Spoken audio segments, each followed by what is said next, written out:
Good afternoon, everyone. I'm Elaine Hall-Corbin, and you are here with me today on Artists of Color. Thank you for joining me. Today, I have a special guest. I know, I always say that, and all my guests are special. I have to admit that. But this is one of my great special guests, Clennon KIng. I can't call him any king because what he is a documentary filmmaker. I have seen his works, and they are amazing. They make you want to think. They make you want to go back and think about your history, our history, from the time we came here as not people of this country, now, and what is still going on with us. Clennon, thank you for joining me today. Thank you for inviting me, I Elaine. am so excited. Thank you so much for inviting me. You are so welcome. Absolutely. 14 years. I mean, I've been doing this for 14 years. Yes. That's amazing. And I'm flattered to be here. Thank you so much for inviting me. Thank you. Because I have watched the two films that we're going to talk about today, and we're going to talk about you, is that I saw Fair Game recently back in Black History Month, but I had seen Passage to St. Augustine, and it was like, wow, you know. I noticed when I saw that film, they stated, well, that came before. Oh, yeah. And Absolutely. I never knew that there was anything going on in, you know, in Florida even. I never knew there was an issue before Selma. Well, I mean, what's interesting is that when you look at Doc, you know, he came here, of course, to go to school, and certainly he found his wife here. But even after he leaves here and goes directly to Montgomery and enters the world stage, he comes back here, one for money, but also for fundraising purposes, but also he needs reinforcement on the front lines. And the place that he chose, out of all the battlefields he chose, the first one that really had impact, that had a lot of Bostonians on the front line, was St. Augustine, Florida. Oh, wow. And so you think about the mother of the governor, the sitting governor of Massachusetts, coming down and helping him basically show what Jim Crow segregation looks like to the world stage. He brings as well a black woman out of here, a black Canadian Bostonian by the name of Esther Burgess. And her husband was one of the first Episcopal bishops in the country. Bishop Burgess, right, yes. Exactly. This is his wife, and his two daughters are still living. Their two daughters are still living. I think they both live down down in Martha's Vineyard. Okay. But these people went down and they segregate, and when they went to jail, the whole story went to the world stage. It went to, the press picked it up everywhere. So Boston has played a very, very important role where it concerns civil rights, and yet it's one of the best kept secrets because nobody knows about it. True. So it was important. Let's talk a little bit about you, because I happen to have gone on your site and learned a little bit about you, and you have an impressive resume. I do. I think you do.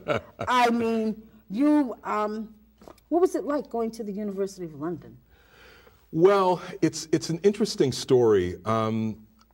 My father had 6 brothers, and he was one of the eldest. He was the 3rd eldest, and he had a brother. They were all socially active and politically active. Many of them went to jail during the Civil Rights Movement. And believe it or not, the very first campaign for Dr. King after Montgomery was in my hometown of Albany, Georgia. And the opening shot to that campaign was a matter involving my uncle, my father's youngest brother, who was a PhD candidate at the University of London. And he was there, and he basically was earning his PhD, and they found out that he was black, and they wanted him to come and report for military service.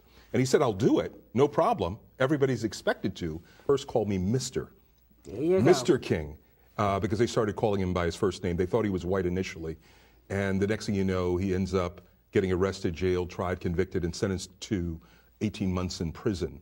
And while on appeal, he fled the country at the urging of my grandfather, his father, and he went back to England and earned his degree. The irony to it all is that during the near 40 years, because he missed the funerals during that 40, of his mother, his father, and 3 brothers. Oh, my gosh. He also marries and has 2 children, and the eldest child is the second black female in the 700-year history of the British to get elected to Parliament. And so she's a baroness now. Her name is Una King, and so part of the reason that I went to the University of London was because he could not come back to the United States. We always had to meet him offshore. I met him in East Africa. I met him in Jamaica. I met him, in this case, also in London. And that's one of the reasons I went to study law there. I mean, I realized very quickly that I was no lawyer. I thought I was going to get into law like my father. No, but I realized very quickly I was not cut out for that at all. Not cut out for the legal department. Not at all. That was not me. So sometimes, trial and error. See? So you're originally from Albany, Georgia. Albany, Georgia. Tell me about Albany, Georgia. Well, the connection between Albany, Georgia and Massachusetts, I would say, is the first black PhD candidate that went to Harvard. You know him as Bill Woods, but you really know him as W.E.B. Du Bois. Du Bois's Souls of Black Folk, 2 chapters are written about Albany. And the reason is because described Albany as the buckle of the Black Belt, the Egypt of the Confederacy, because there were so many black folk there. After the Civil War, after the end of slavery, all of these black folk came to this town, and you could get lost there. And so he wanted to see how black folks were faring after the Civil War. How are they getting educated? How are they making it regarding businesses and that sort of thing? And so the upshot is that he came there to kind of study that. So my father was the only black lawyer there. And so when this campaign that Dr. King brings to Albany, or is in Albany, and he comes to Albany, my father is the only black lawyer there, and naturally he represents him, civil rights demonstrators. So, yeah. See, history. So when you did this piece on Dr. King, how you researched it, or did you just have family who just told you this is what happened? And well, which one are you talking about? The Fair Game, or are you talking about Passage at St. talking about Martin Luther King. That film. Well, it involved King, and I guess the first one for me, the reason I chose St. Augustine is because there were 6 or 7 markets that I worked at as a TV news reporter. NBC Dallas, ABC Fox Miami, NBC ABC Jacksonville, NBC Mobile, WGBH here. And the upshot was that when I was in Jacksonville, I knew that there was this sort of sleeper campaign that happened 40 miles south of Jacksonville in a town called St. Augustine.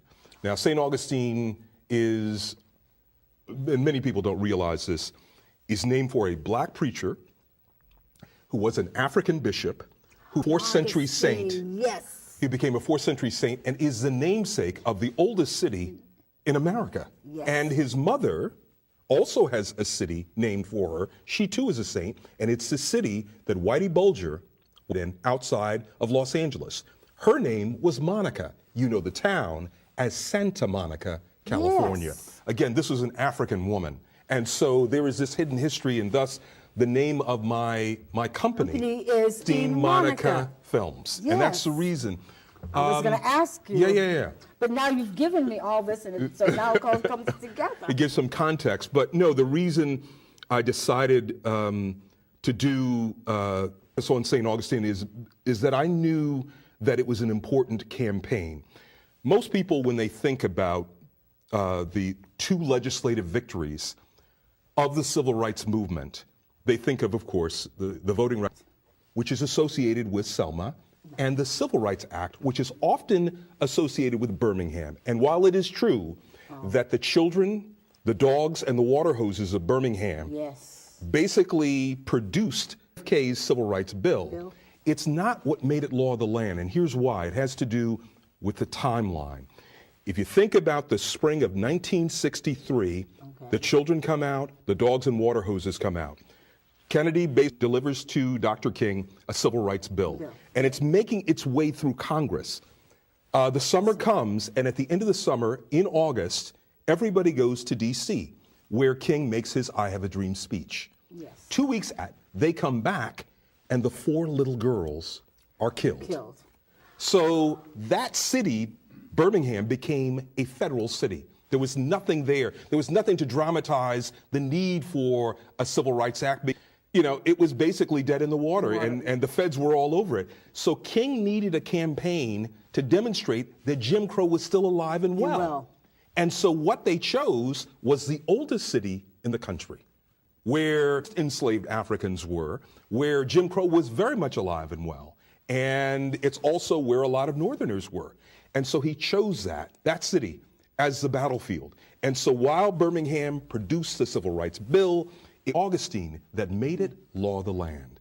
And that's the reason, in large part, I was very fascinated by it. So I spent a lot of time tracking down both black and white people who basically were on the front lines. And whether they were Klansmen, whether they were civil rights foot soldiers like Mimi Jones, yes, or who's of course out of Roxbury here, yep, or you know, any number of people. There were White House officials that I interviewed. I interviewed everybody I could. You interviewed a lot of people. Yeah. That film was very, very informative because there were so many people, and you got so many reasons and so many backgrounds. You know, and to say, well, this is what was happening, and then you couldn't understand why it was happening, but yet it was, right, and how, you know, the Voting Rights Act was never going to come to pass.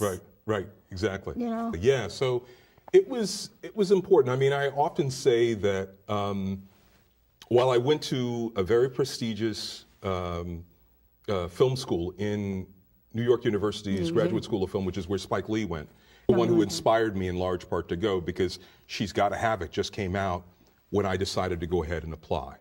And I got in, but it wasn't there that I learned documentary film, because that's not their expertise. Where I learned documentary film, the TV news reporter.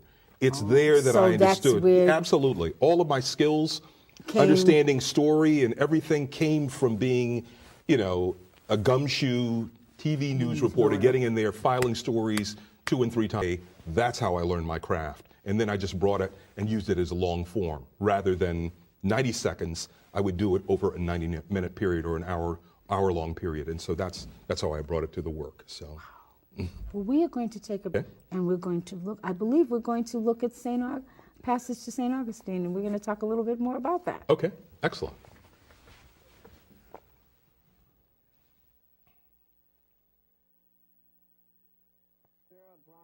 St. Augustine, we didn't feel like there was a problem here until we decided we could go downtown and have a hamburger or sit down to the lunch counter and drink a soda. In the annals of history, it's hardly a footnote. Just being a good backdoor citizen was all that we were expected to be. You go in the back door of the restaurants and make life better for everybody else. But in the '64, war was declared in the nation's oldest city. I was afraid somebody was going to get killed. People marching around downtown, white boys and black girls and white boys. Between those resisting change, there was people there that wanted to put kerosene on them or diesel and set them on fire at night, and they was not kidding. They were serious. And those fighting for it. I didn't have any idea that they were going to dig their heels in and not even consider gradual change. A line drawn in the unlikely sands of the Sunshine State.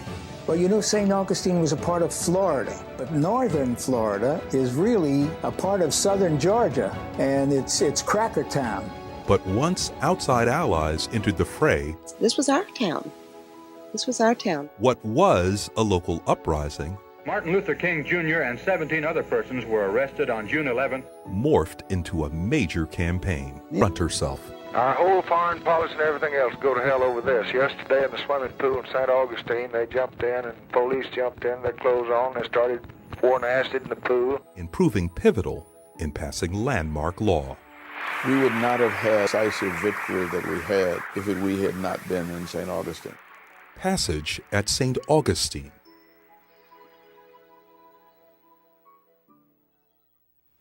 Thank you. I'm Elaine Hall-Corbin, your host, to Artists of Color. and my amazing guest, Clennon KIng, documentary filmmaker of Passage at St. Augustine. Right. I was watching, because I had seen the entire, you had done it, but then I was watching it a couple of nights ago, and it was like, wow. You know, when you live, like, I'm a Bostonian, born and raised. My mom and my grandparents migrated from in 1941.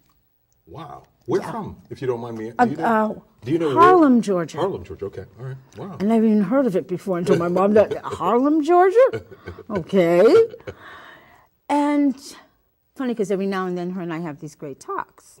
And she was always saying to me, just because you don't see it in Boston, as myself as a little girl growing up, that racism alive and well in Boston, you just can't see it. Yeah. Because I remember as a child, the old, very, very old trolleys, because I lived on Washington Street, right over Slade's. Wow. There used to be a cold water tenement attached to Slade's. Wow. And across the street from that was a trolley station. Wow. And my grandmother used to send me downtown on the trolley station at the ages of 7 and 8 years old. Right. And I'd go Filene's, wow. the old, was it Jordan Marsh? Right. And pay her bills. Unbelievable. And it was like, I couldn't see it. Right. You know, I couldn't see it. Right. And it's just, it's amazing when you see films like this. And it's amazing when you find out these things really, I mean, you knew they happened, because I remember watching on TV the dogs and the hoses. Right. And it make me cringe. Well, you know, to me, Elaine, one of the special things about Boston is that arguably 3 of the greatest black leaders in the history of this country come here, and there is an intersection where they were all here in South End and Roxbury at the same time. Minister Louis Farrakhan, Dr. Martin Luther King, and Malcolm X. All 3 of them were there at the same time. If you look at the intersection, or what was ground zero for the black community at that time, and that's Columbus Avenue and Massachusetts Avenue. Yes. And right there is where it all happened. King only lives basically in 3 locations. He's in Boston. He lives on St. Patulph Street. That was his first apartment on St. Patulph Street, about a block and a half off of Mass Ave, on the downtown side of Massachusetts Avenue. Not the South End side, but the downtown side. The second location he lives at is immediately next door to the Orange Line Mass Ave station. If you go 2 doors down, heading toward Wally's, that's where he lives. It's back on the wall. It's behind a bush, but it says that King lived here. I'm going to look for that, because I never knew that. And then the third one is immediately behind that building. There's a park. There's a Carter School. There's a William E. Carter School for disabled children. And it's a part of the Southeast Corridor.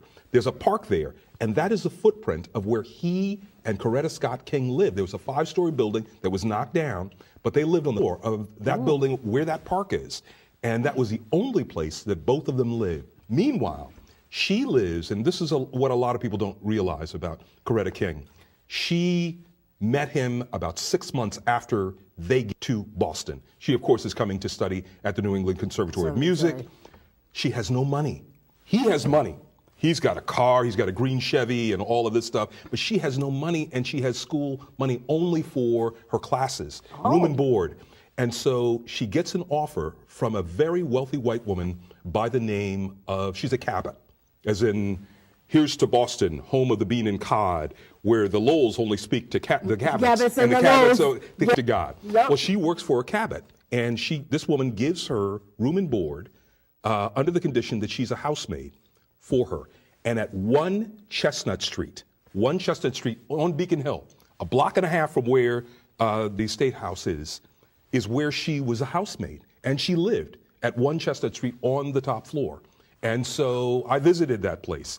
And they eventually, it's still there. It's very much in place. And I went to the apartment where she lived. Nobody knows about it. And of course, she eventually moves down to 558 Mass Avenue, which is in Chester Park, that that recessed area where the scaffolding is. Yep. And then it's there that she finally meets King. And there was a common girlfriend who was Santa, who knew King and knew Coretta because she was studying also at the New England Conservatory and plays matchmaker. Plays matchmaker, and she lives a couple of blocks from where Slade's is, and she puts them together. Their first date, he goes and picks her up on Huntington Avenue, at the Huntington Avenue entrance to the New England Conservatory, drives her around to a place called Floyd's Barbershop, which is on Massachusetts Avenue, opposite where the church is. Churches, yes. Yeah, it's right near kind of Berkeley. Yep. It's right there, and that's where a restaurant called Sheriff's Restaurant. If you look at it, and it is out down, but there were a bunch of locations, and that's where they had their first date. You guys have a very, very, very rich history that is so unmined that nobody knows about. It's brilliantly rich here. This is very rich soil, and it's got to be mined, especially given the fact, Elaine, this, more than New York, Chicago, St. Louis, Seattle, Miami, Atlanta, this is the home of the Academy. This is where all this are. So there's no excuse. I agree. There's no excuse. We've got to know our history, so I'll stop there. Clennon, it's because I'm thinking, you're talking, and it's very funny because now I'm going to move a little bit forward, and we'll back up some, but I'm thinking of you when you did Fair Game. When you talked after the film was over, you and right. We're going. I theoretical Barry. That's what I love calling him. Barry Gaither, okay. Yes, Barry Gaither. Very theoretical. It's this, it's that, and it's the other. Right. And you talk about, like you said, knowing our history. Right. And being able to understand it. Right. And like you said, teaching it to our young, because our young know nothing. That's right. That's right. That's and right. to me, I always think that knew our history, they would not be going around doing what they're doing. That's right. That's right. That's right. You've got to know, and you've got to have pride in it. And for you to do films and documentaries of this, bringing that history to the forefront is an amazing teaching tool. Yeah. And I would love to see it not only in the schools, but I would like to see community programs across the city. I would like to see it in community programs across the country, especially with folks of color, especially where black people are, because they're the ones that need to know this. That's right. That's right. Well, I mean, to say this to you, oftentimes people think when they say, we've got to celebrate our history, oftentimes they think of in marble or in terms of monuments. But the reality is, the special thing about what this is all about, this thing called video is all about, is it is a monument. It is a memory. If I drop dead now, there'll be a record of this story that's there. And we all have an opportunity vis-a-vis, our cell phones to go ahead and record and to grandma about what happened and all that stuff. And so these things are very, very powerful. There's no excuse for us not knowing and recording our history. We got to do that. And so, I just encourage people to think about why it's so important to really tell our story. And there's all kinds of reasons, so. There are many reasons. Right. I want to move forward. Okay. Because this really got me. Fair Game. When I heard, I wasn't sure what it meant or what it was about. When you said Fair Game, I'm thinking, is he doing a documentary on black athletes? But because in the flyer, or no, it wasn't the flyer. Yeah, it was the flyer that I got on my email. There's a boxer. That's right. So I'm thinking it's about sports. Oh. That's what. That's interesting. Yeah, wow. that's what it never occurred to me. I thought of that, but then when I saw up in the corner the little piece from a newspaper clipping. I said, okay, that's not what it's about. Right. So it drew me. Right. It drew me because like I said, I knew about your first film. So I'm saying, well, no, Clennon's doing something a little bit deeper, sports. So I really have to go see this. And it was like amazing. Wow. How did you come across doing this particular piece? A part of the reason, you know, I'm one of five. I'm the youngest of five children, and needless to say, because my father's work, because he was a black attorney in the largest state east of the Mississippi, and the only one south of Atlanta, basically he was a moving target, and he didn't want the sins of the father to be visited on his children. So he shipped us off to New England boarding schools. We all went, and the exception, one of the things that we would often do is when we'd go home for breaks, you know, I'd have time to go with him to court. And so he would start telling me war stories about the most important cases he ever did. And this particular case about this black New Jersey mother who moved heaven and earth to rescue her son from a town notorious for lynching was the one he talked about the most. And I didn't know everything about it. He would talk about it a lot, but I didn't know all the pieces. And so I began using the skills I had as a reporter to really begin to find the people who were alive. You found them. And, you know, piece together what I could. I spent 3 weeks in this small town that was notorious for lynching. And part of what, again, when I began the project, I had no idea that this place was notorious for lynching. I had no idea. I just thought it was just a southern town. And here was this black man who arrives there, and he's arrested. He only came to visit. Right. He's arrested, jailed, tried, convicted, and sentenced to the electric chair in less than 3 days. Yes.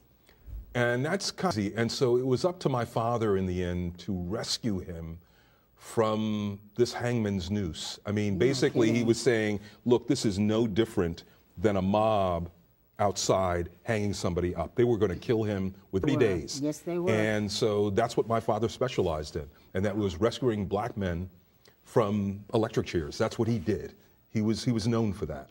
And so that's why so many came to him, and that was a living. So this was an important story from that standpoint. And so, yeah. Wow. Well, we're going to talk more about that, but I think we're going to actually take a short break. Okay. Excellent. And we'll be right back, you know, because I'm interested, and I want to talk more, and then Clennon's going to give us some more insight as to doing a documentary, especially a documentary film, because that's how you've got all of that research and got it all together and filmed it and talked to all those people. I was like amazed, like, okay. I was very excited. In April 1960, New Jersey headed for Florida. I heard that there was a story about James Fair and some trouble that had gotten in down south. But little did he know about the South Georgia town where he took a pit stop.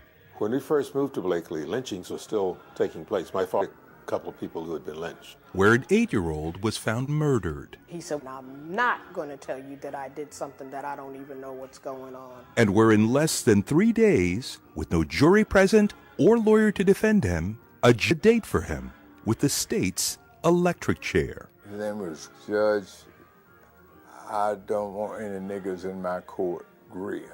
I had already written him off as that, that's a lost cause. They're not going to save him. Another Emmett Till. That is until a mother demanded answers. I don't remember the names, but I do remember all the people that were rallying and trying to keep her lifted up. A New York City broadcaster hit the airwaves. Abner, Big Joe is here. And a congressman back home spoke up and spoke out. Time's running out for a young man who is being railroaded to death. Leaving it ultimately up to Southern black lawyers to close ranks in a race against time. From the director of the award-winning documentary Passage at St. Augustine, Fair Game.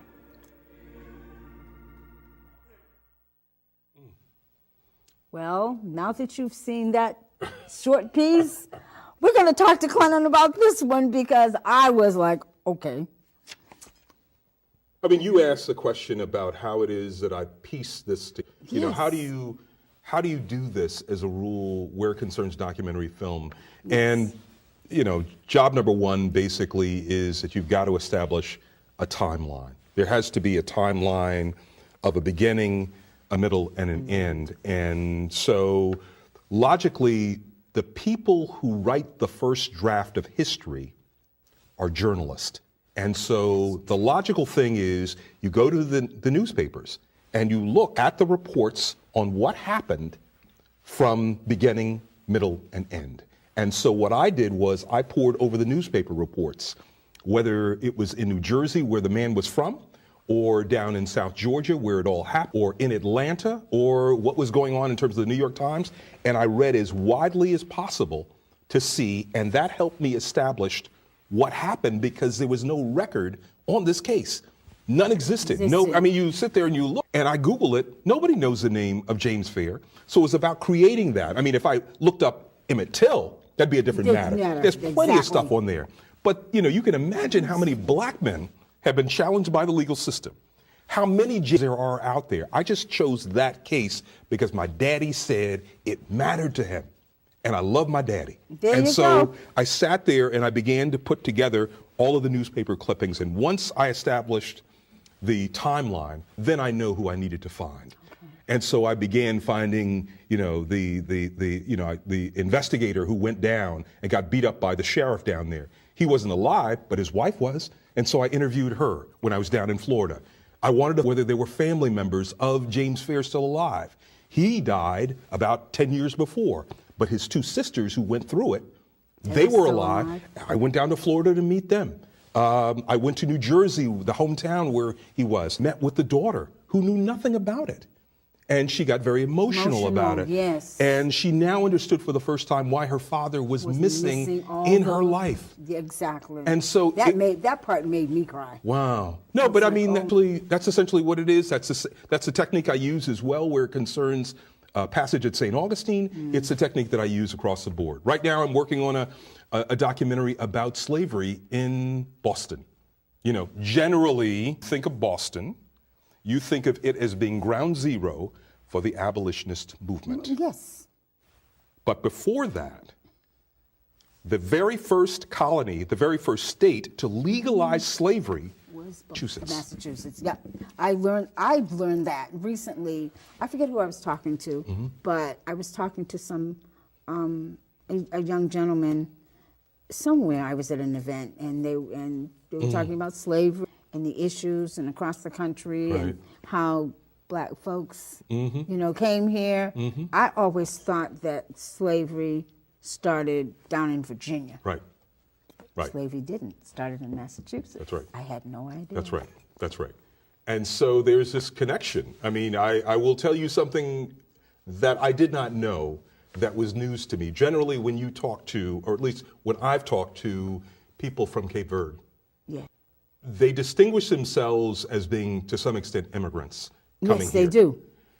They did not come here enslaved. But the truth of the matter is, when I look at these old advertisements for Clennon KIng or selling Elaine Corbin, I come to find out that many of the people were from the islands of Cape Verde. And we're talking about in 1780s. Before this country even began. So this whole idea of somehow black folk from certain islands and that sort of thing were not a part of the slave trade is fictional. Barbados was a very important place, throughout the diaspora. And so none of us were basically eliminated from that. We were all a part of it. And the sooner we understand that connection, I think the better off we'll be. Because it means that we can close ranks and really begin to deal with our problems in terms of our condition, because a lot of it has to do with skin color. That's very true. Yeah. That's very true. Skin color, language. Right. That's right. And the culture. If we bring our culture together, that's also another way of bringing ourselves together. Right. One of the things I heard recently was one of the leaders. Was taught what we lost as a people. We lost our names, we lost our language, we lost our culture, we lost our religion, we lost our God, and we were given other people's names, names, images, gods. all of that stuff. Yes. And we were turned upside down. The question is, we can turn ourselves right side up as well. But we've got to make sure that we're not sitting there fighting with each other. It's got to be closing of ranks. It's got to be cohesive. Exactly. So that's what I'm finding out about history. And for me, that is why studying history is so important. It's so important because it tells us who we are. We understand ourselves so much better. And understand your past, I think you're in a lot better position to secure your future. So that's my sensibility. I agree with you. Yeah.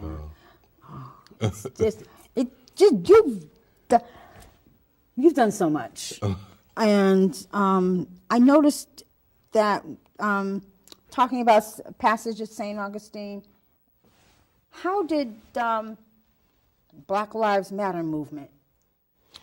Well, I mean, part of the reason that I did that was, I mean, and this is a struggle for all of the films that I do, and that is to make it relevant to young people.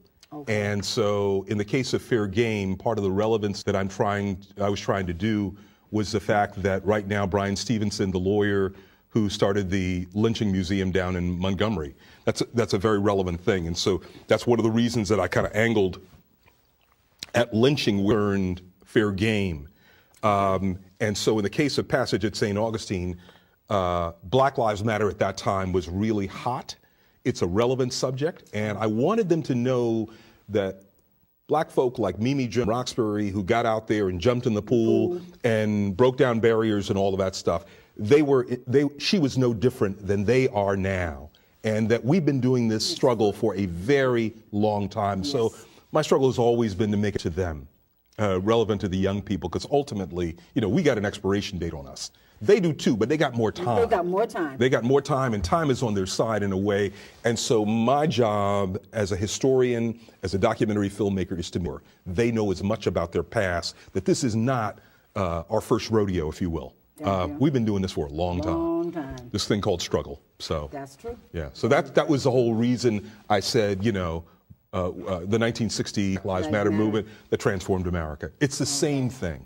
What Mimi was a part of was the same thing. Yeah. So I have one question, one little question regarding St. Augustine.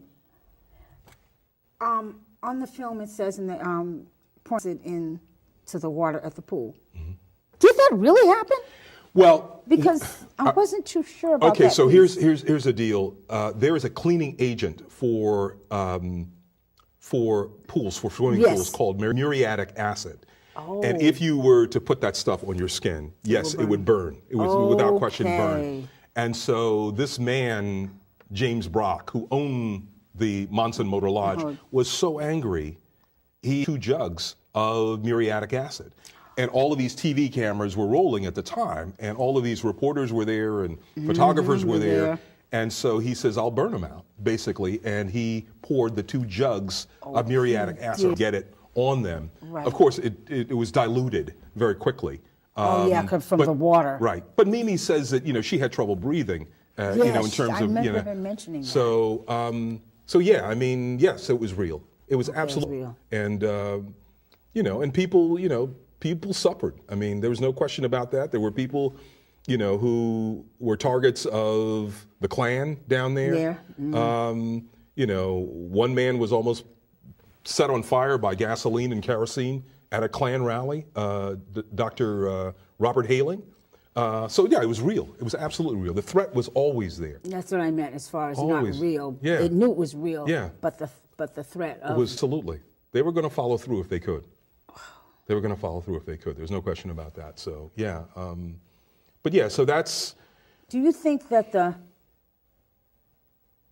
even though they were thinking of following through, do you think that the news folks being there, all those cameras and news folks, was a reason that it didn't happen? Oh, I think that part of it was that. I think, but Well, was it I remember that the mother of the city governor at that time here had gone down there. Right. And I'm wondering if that was part of that. I think anything. We saw that with Kennedy. Yes. The cameras were rolling as he's driving down, and they blew him away. You know, the same thing where it concerns MLK at Memphis. Yeah. These things happen. The same thing with RFK. I mean, rolling. And it's still, and it can still happen. There was no stopping. Yeah. I mean, if people have resolved this is what they're going to do, then this is what they're going to do. And so, but that's I guess the takeaway for me is that we as a have two choices. Either you can choose fear and not do anything, or you can choose faith. And what you going to do? And if you choose faith, it's called courage. And you exercise courage. And that's what King did in the end. He did, look, hook or crook, you know, before I'll be a slave, I'll be buried in my grave and go home to my Lord and be free. And that's ultimately what he decided. Yeah, and so that's ultimately, you know, his position was, if you not willing to die for something, you're not fit to live. And my sensibility is the older I get now, I will be 60 years old this summer. That I'm of that view as well. Not that I have some fatalistic, but I've gotta. But the reality is you know, this has got to be about really making a difference. None of us are promised tomorrow. That's true. You know, none of us are getting out of here alive. Yes. Thank you. So you know, we gotta make a difference and serve others. Okay. Well, we're going to take a break. Okay. And we'll be back. Do not leave us. We will be back. Good afternoon. Welcome back to Artists of Color. I am Elaine Hall-Corbin, your host, and my guest this afternoon is Mr. Clennon KIng, documentary filmmaker. And believe me, his documentaries are something to be seen, to be felt, to history, and to learn things you don't know. Like fair game, I had, didn't know anything. Like you are doing things and you're bringing history forward. You're letting Black folks know what has happened, what could happen. Right. And I like where you had said, we're it's the past and it's the present, it's the going forward present. Right. And it's amazing. Well, you were talking earlier about sort of the making it for younger people or young people. Last night I was at a screening of another documentary here in town in Boston, and the documentary was good. It's called Green Book, but it's not the feature film. This is a documentary that'll be airing on PBS in a year's time. Yeah, in February of next year, in February 2020. Oh, okay. And I was talking to the filmmaker, and the question I had for her was, this is all fine and well, you explaining the history of this, but what is a takeaway for young Black people? Okay, they're looking at this time capsule, this happened, but what's the takeaway, especially given the fact that at the time, Black businesses were very vibrant. There were lots of them. Yeah. And, but we decided we were going to basically get access through the Civil Rights Act and Voting Rights Act. We were going to go and get access to these communities. And we ended up losing our own community. And how do you strike a balance here? And what's your takeaway? So that's one of the things that I often think about where it concerns history. And I think a part of what I told her was that we really as a people need to rethink what I think we thought Dr. King talked about when he talked about Black kids and white kids hands together in brotherhood. The truth of the matter is, I believe, Elaine, this is my view, I believe that the Civil Rights Act was not about holding the hands of white people at all. I believe that it was about the ability to follow your tax dollars wherever they were being spent. Yes. So if they're being spent on public schools, you should be able to go there irrespective of your skin color. If they're being spent on libraries, you should be able to go there. Go to those libraries. Exactly, because your tax dollars paid are going there. Even where it concerns quote unquote private businesses, that business owner did not have to pay for the education of his workers because the tax dollars that educated those workers through public schools. They didn't have to worry about police protection because it was your tax dollars that paid for police to protect their businesses from looting. They didn't have to worry about cuts or street lights because it was your tax dollars. But what did America do? They made relevant what was irrelevant, which was skin color. And in a device, a legal device, they created something called segregation. And so the end game was never about integration, that is the mixing of the races. It was about knocking down this firewall called segregation, or desegregation, if you will. It was about segregation. Yes. And so it was no different, the fight was no different for us as black people than what those white boys did downtown in Boston Harbor. And what did they do in Boston Harbor? They threw the T out. They threw out and basically says, don't tax us if you're not going to serve us. Don't tax us if you're not going to represent us. And so that's all black people were saying. Don't tax us if you're not going to give us access to all that we pay for. It's this argument. It's no different. It's the same thing. It's as patriotic as you can get. It was never about holding for the patriots the hands of the British. And yet we're expected to go hold the hands of people who have historically not been kind to us in many respects. And so I think it's important for young people to really sort of rethink and really look at history through a different lens. It's much closer than we think. It's out there, and I think that the media sometimes is very irresponsible in terms of what our interpretation needs to be. And I don't think it oftentimes serves us well. And I say that as somebody who came out of the media. So I just think that we need to be much more discerning, much more discriminating when it comes to analyzing our history. That's all I'm saying. I understand you. I hear that clearly. I clearly, because now it's the next, like you said, that's your opinion. Right. And that's what you think. But when you think about it, and I'm thinking about it, right.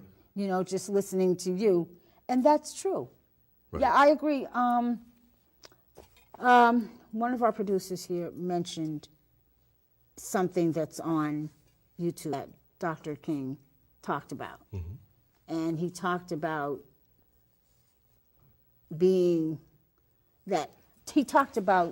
segregation and desegregation. And actually, just because this bill's been signed and we have voter registration, and it says that we're supposed to be able to vote, we're supposed to be able to go to the schools that white folks go to, it doesn't mean that that's what we do. It means we do what we need to do for ourselves. Right. It's choice. Yes. We got to exercise choice. And they talk about as well with King, and it's moving. Oftentimes we're compared to other people, but when you think about it, we're the only group that was brought here forcefully to this country. We are. And yet, we're emancipated, we're freed, we're giving voting rights, but there's no economic underpinning to us at all. And yet you've got these European peasants who come here, and they are given money to settle the Midwest and the West. They are given land grants. They are given land grant colleges in terms of how to go ahead and raise crops. They're given money to even not raise crops. They're given all of these underpinnings to sort of help bolster their financial standing. And we're not even given 40 acres and a mule. I know. There's this contradiction there. And that's what I mean when I talk about it's important that our young people, that even us as adults, we need to really be a lot more discriminating regarding our analysis of history, our history. Our history. Yeah, because form what we do. I agree. It's funny because you're talking about that. You mentioned the 40 acres and a mule. Because I remember hearing that when supposedly when we were set free from back in 1865, that we were supposed to get 40 acres and a mule. That's right. We never got the 40 acres. We never did. So, which is why we don't get anything now. Right. And like you said, we have to. Right, but it begins with us. Yes, it does. It's got to begin with us. My sensibility and my position is it's not the responsibility of the school system to teach us our history. No, it's not. Our responsibility, We need to do that. We got to take control of that. I don't want anybody else teaching my kids our story. We've got to do that. It's about ownership of our own story. So that's one of the reasons I do this work. This is my life's work. This is what I believe I was put on the earth to do. And so that's what I'm going to do. No, I'm not a lawyer, but I'm going to give you the information so that you can, be informed. Did your dad fuss at you about not being a lawyer? No, actually, he was, I think he got to a point where he was very supportive. And part of it. I think he likes the fact that you are telling the story.